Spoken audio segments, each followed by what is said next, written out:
Ďakujem, Zlatko. Kto sú tí chlapi? A čo robia v mojom sídle? Áno, máš pravdu, mám ich veľa. Zlato, povedz im, aby ich dali do jednej z izieb na poschodí. Je tam 20 izieb, moja.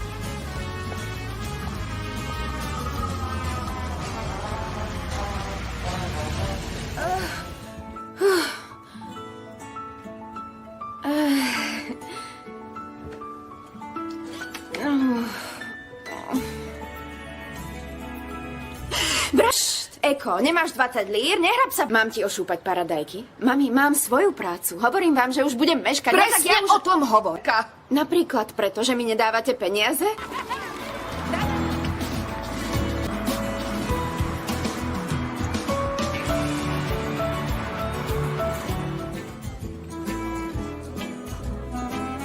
To je ten muž, o ktorom si hovoril?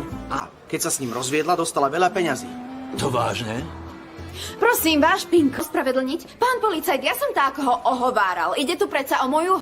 Zavolajte ex-manželovi, nech príde. Potom stiahne žal... Čo mlčíš? Pokojne ma zatvorte, ale jemu nezavolám. Nechcem, aby ma takto videl. Nechápeš? Zatkli ma, som na polícii. Ozan sem príde a zachráni ma? sa do problémov.